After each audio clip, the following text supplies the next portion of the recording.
Bonjour à vous toutes et bonjour à vous tous. Lundi 17 mai, il est 12h45. Chose de promise, chose de due. C'est donc le lancement officiel, l'ouverture officielle de ce salon de l'agriculture Nouvelle-Aquitaine, édition 2021. Un salon que nous inaugurons, que nous ouvrons officiellement au cœur d'un domaine absolument splendide. Regardez plutôt ces quelques images. Nous sommes au cœur de Saint-Émilion, au château Soutard, qui nous accueille aujourd'hui et qui a accueilli la première conférence de cette matinée qui s'est déroulée ce matin dès 10h en direct sur AgriWeb TV, mais également sur les réseaux sociaux officiels. Vous allez pouvoir d'ailleurs rester connectés tout le long de cette semaine et bien après pour suivre l'ensemble des débats, l'ensemble des contenus de ce salon que nous allons donc ouvrir officiellement avec son président, entre autres, Dominique Grassiette. Prenez le micro, je vous en prie. Vous allez ouvrir ce salon édition 2021. Je vous demande de faire un premier exercice. S'il fallait qualifier en 2 mots ce salon 2021, vous choisiriez quel mot, Dominique Grassiette? 2 mots, c'est nouvelle victoire. C'est-à-dire que les agriculteurs, les éleveurs ne baissent pas les bras, malgré le confinement. Dans un pays paralysé, on continue à, non seulement à remplir nos missions et alimenter nos concitoyens, mais également à montrer ce que l'on fait de meilleur en agriculture et de renouer aussi le dialogue avec le grand public, ce dialogue qui est resté au point mort pendant plusieurs générations, et qu'aujourd'hui, on essaye de renouer, souvent avec succès. Je me réfère à la première édition de l'an dernier, où on a eu 1 million de visites sur le net. Donc ça nous a encouragés à recommencer, malgré les circonstances sanitaires. Je pensais, Monsieur le Président du Salon, que vous alliez employer les mots hybride et décentralisé pour qualifier ce Salon 2021. Parce que finalement, il est hybride et il est décentralisé. Premier exemple aujourd'hui. Oui, et ce n'est pas un hasard.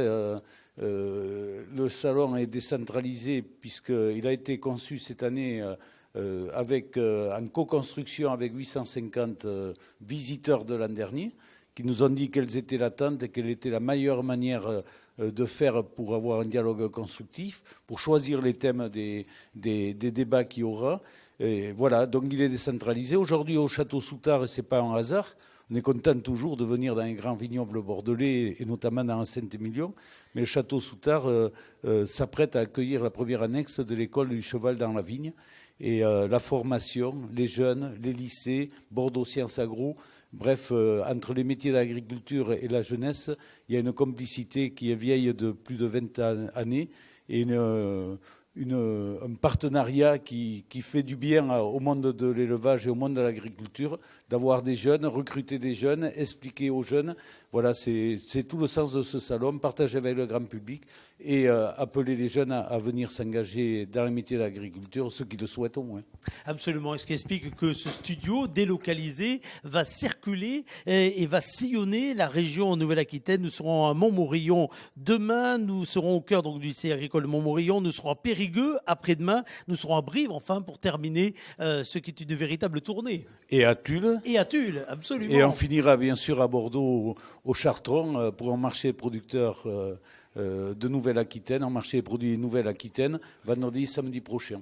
C'est donc ce côté hybride avec du virtuel qui permet au plus grand nombre de suivre en direct ou en replay l'ensemble des débats, de participer d'ailleurs à ces débats, on vous dira comment tout à l'heure, et puis du physique, du concret, du vivant, les yeux dans les yeux avec des producteurs et avec ces fameuses saveurs que vous défendez tant les uns et les autres.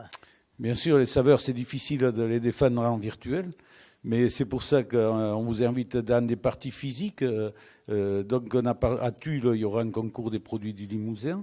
Il y a le concours de Bordeaux vin d'Aquitaine qui aura lieu dans plusieurs sites pour respecter les contraintes sanitaires. Et Bordeaux qui accueillera le dernier marché des producteurs des produits d'Aquitaine. Mais ce salon est virtuel aussi, avec ses avantages et ses inconvénients. Peut-être un petit peu moins de convivialité, de rencontres directes, mais un public beaucoup plus large, et c'est un des enseignements de l'an dernier, puisque le salon de l'an dernier a intéressé la totalité de la région Nouvelle-Aquitaine, entre autres. Il est diffusé dans un peu plus de 20 pays pour sa partie élevage, avec une trentaine de reportages faits en direct sur les exploitations d'élevage des agriculteurs qui avaient l'habitude d'exposer au parc exposition de Bordeaux pour Aquitanima. Bref, voilà, il y a le monde du cheval aussi qui s'y est mis et qui inaugure aujourd'hui. La partie animale est présente, les éleveurs sont présents, avec un regret, c'est de ne pas avoir pu se rencontrer, parce que le Salon de Bordeaux, c'est une équipe entre les organisateurs, mais également beaucoup de partenaires, et dans les partenaires les plus anciens, les éleveurs, qui certes sont concurrents entre eux sur le ring avec leurs animaux, mais qui sont partenaires de la réussite de la manifestation dans une région qui est berceau de 4 races quand même, il faut le rappeler. Il y a la Basédaise tout près d'ici, mais il y a aussi la blonde de l'Aquitaine, la Limousine, la Partenaise. Et voilà, le regret que l'on a, c'est de ne pas avoir pu accueillir les animaux en concours et illustrer un peu auprès d'une vingtaine de pays acheteurs de notre génétique ce qui se fait de mieux dans la région. Avant de donner le micro à Luc Servant, le président de la Chambre régionale Nouvelle-Aquitaine, avant de donner le micro à Jean-Pierre Reynaud, le vice-président de la région Nouvelle-Aquitaine, nous entendrons également tout à l'heure d'ailleurs le président Alain Rousset qui sera en interview dans quelques instants. Bruno Millet, vous qui êtes le secrétaire général de ce salon, de quelle façon peut-on se procurer tout le programme et comment faire pour suivre autant de rendez-vous? Parce que j'ai l'impression en regardant la grille de programme et en écoutant Dominique Grassiette que finalement chaque minute on peut vivre l'agriculture de Nouvelle-Aquitaine en direct, en live. C'est tout à fait ça, vous avez tout compris. Nous avions initié ce dispositif déjà l'année dernière, sous les mêmes contraintes. Et donc cette année, nous réitérons avec les nuances que vous avez apportées en termes de décentralisation, puisqu'on va circuler sur toute la région. Et en fait, pour accéder à l'ensemble de ces programmes, il suffit de se connecter à agriweb.tv, qui en permanence va diffuser toute la semaine l'ensemble des rendez-vous que nous vous proposons. Donc certains rendez-vous sont des visites d'exploitation. Dominique a fait allusion au travers du programme Aquitanima Tour Online, qui permet de rentrer vraiment au cœur d'exploitations spécialisées, notamment dans la génétique, mais aussi des exploitations vers d'autres orientations, vers l'énergie, vers la production animale, etc. Et tout ça sera ponctué, et ce sera les temps forts un peu de cette semaine. Alors on a démarré ce matin avec la conférence du cheval dans la vigne, organisée par la SFET. Cet après-midi, nous aurons également un point où nous communiquerons les résultats du concours Je visite ce que je mange, organisé en partenariat avec le CRTNA, l'ANA, le Salon de l'Agriculture et la Chambre régionale. Mais surtout, nous aurons à partir de demain, et vous l'avez évoqué dans la tournée, 6 grands débats qui vont se dérouler en fin de matinée et en fin de journée. Ils vont défiler juste à côté de vous, voyez, pendant que vous allez expliquer le principe de ces débats. Regardez, ils affichent. Avec des thématiques qui, comme le rappelait également Dominique, ont été issues des consultations que nous avons organisées cet hiver pour choisir un peu des thèmes qui intéressent le public. Donc nous allons démarrer demain matin avec un débat autour de l'installation. Agriculteur, ça s'apprend. Agriculteur, ça s'apprend. Effectivement, on a vu qu'il y avait un grand intérêt aujourd'hui par certains néo-agriculteurs de venir s'intéresser à l'agriculture. C'est très bien, mais on ne s'installe pas agriculteur comme ça. Demain soir, donc en direct du lycée de Montmorillon, j'ai oublié de le préciser, un débat sur le bien-être animal, c'est-à-dire bien-être de l'éleveur et bien-être de l'animal, quelque chose de partagé pour assurer la durabilité de l'élevage. Le lendemain, nous serons donc à Périgueux avec des sujets très liés au changement climatique et à la production d'énergie. Le matin, un débat orienté sur le marché du carbone en agriculture, quelque chose d'assez technique, mais important, ce qui peut permettre aux exploitations de valoriser effectivement leur capacité à stocker du carbone. Et le soir, un débat ouvert sur la méthanisation, un atout pour nos territoires. C'est un vrai projet qui se développe beaucoup aujourd'hui dans beaucoup d'exploitations. C'est un projet qu'on retrouve dans le cadre de Néoterra notamment, donc qui sera illustré par des témoignages. Et puis, dernier jour, donc le jeudi 20 mai, si vous m'avez bien suivi, là, on sera sur 2 sites. Le matin à Poitiers, alors là, pas dans un lycée. On sera au siège du conseil régional à Poitiers pour un débat qui s'inscrit dans le cadre des rencontres de la souveraineté alimentaire, rencontre de l'alimentation et sur la souveraineté alimentaire, et qui fera le lien entre les signes de qualité d'origine et la souveraineté alimentaire. Et puis, dernier débat le soir, là, on retournera à Brive, au lycée agricole de Brive, avec un débat sur les fruits et légumes, des fruits et légumes pour tous. Donc quelque chose de très riche. Pour retrouver le programme, vous allez sur AgriWeb TV et vous pouvez, ce qui est important, donc ce sera en direct aux horaires fixés bien évidemment, vous pouvez poser des questions avant le débat en vous inscrivant au débat. mais aussi pendant le débat avec un numéro de SMS que vous retrouverez sur chacune des mires et du débat que vous aurez. Absolument, et qui va s'afficher au fur et à mesure des débats. Dominique Grassette.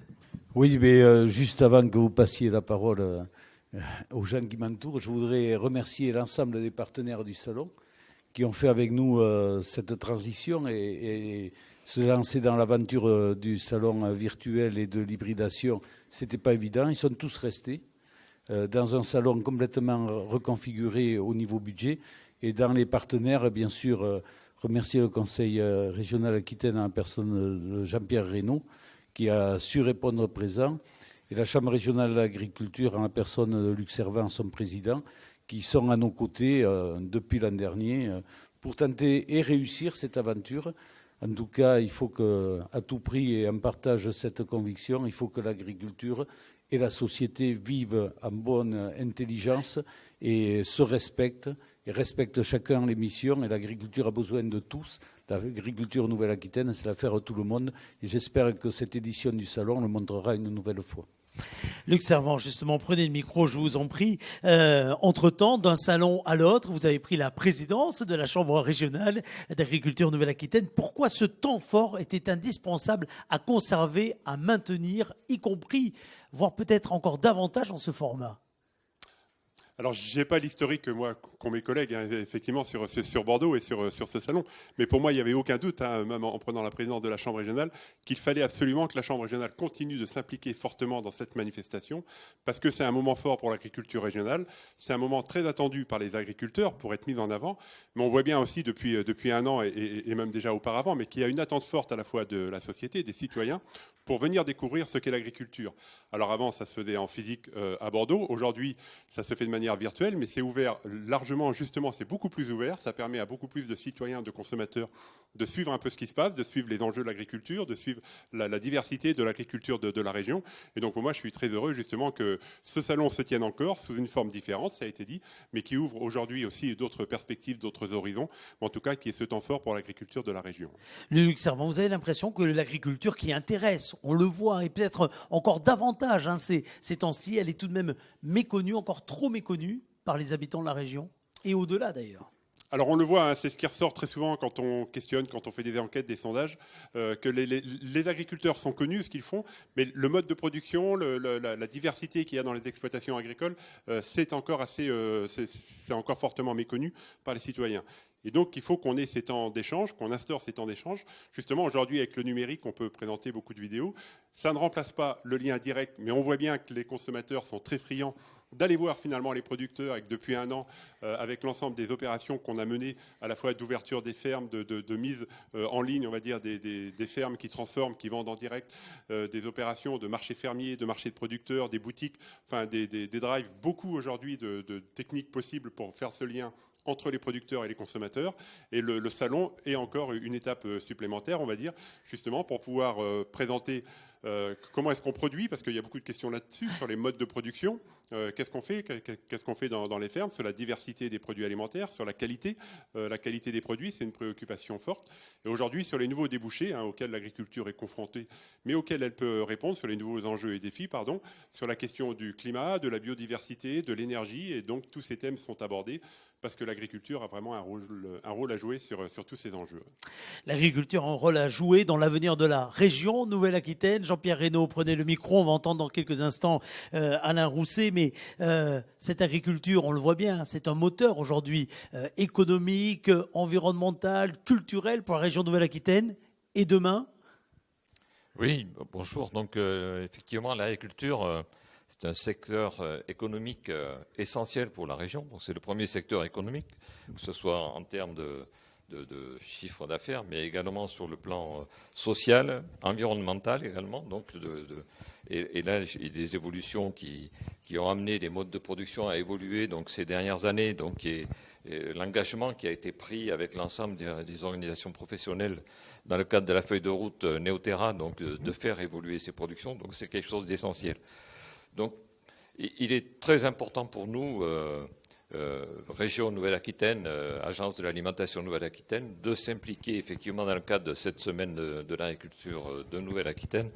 Donc, pour faire de cette semaine-là un élément essentiel de la communication qui se fait tout au long de l'année, bien sûr, mais qui, bien sûr, marque un temps fort pendant cette semaine-là sur l'ensemble des domaines. Et je voudrais, c'est pas un slogan, mais qu'on retienne bien de cette semaine-là, donc de dire merci aux agriculteurs, aux producteurs, aux entreprises agroalimentaires d'avoir joué le rôle qu'elles ont joué donc pendant cette crise sanitaire que nous avons, parce qu'elles ont quand même, malgré tout, assuré notre souveraineté alimentaire. Donc, c'est pour ça que nous avons voulu nous inscrire dans le cadre de cette année, donc de ce printemps de la souveraineté alimentaire, donc avec un cycle de conférences, et on va avoir, ça a été dit par Bruno, donc la 4e conférence qui va se tenir à Poitiers, donc sur les signes de qualité, qui a été un élément qui a marqué beaucoup l'agriculture de notre région, donc qui joue un rôle, me semble-t-il, essentiel donc dans la souveraineté alimentaire de notre région.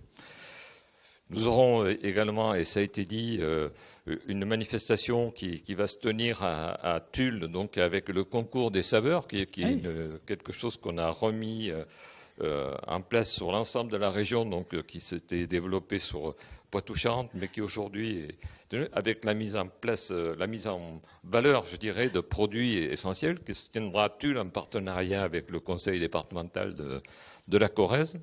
Donc, c'est quelque chose où les producteurs sont très attachés parce que d'abord, ça a un rôle économique pour eux, donc d'être médaillés à ce concours de saveurs. C'est le plus grand concours général, après le concours général de Paris. Donc, c'est le plus grand concours qui est organisé au niveau des régions françaises. Et nous aurons, ça a été dit aussi, vendredi et samedi prochain, le grand marché des producteurs de Nouvelle-Aquitaine, puisque nous aurons plus de 150 producteurs de l'ensemble de la région, puisque tous les départements seront représentés, toutes les productions, donc pour effectivement communiquer très très fort là aussi avec les consommateurs en direct. Et je crois que c'est aussi un élément essentiel de l'animation et de la communication. Voilà, donc un mot simplement pour dire aussi tout le partenariat qui a été mis en place avec le comité régional du tourisme, donc l'Institut du goût, donc sur je visite ce que je mange avec un concours photo, je ne m'y attends pas parce qu'on en reparlera cet après-midi. 14h30, on va dévoiler les résultats, vous serez là. Et simplement de dire que c'est important parce que l'agriculture joue aussi un rôle important dans la beauté des paysages qui sont... Oui. Enfin, l'agriculture, elle fabrique aussi, et je crois qu'on peut dire merci aux agriculteurs pour fabriquer les paysages qui font aussi une richesse patrimoniale pour notre région. Merci beaucoup Jean-Pierre Hesnaut. Je vous propose d'entendre maintenant les propos introductifs du président de la région Nouvelle-Aquitaine.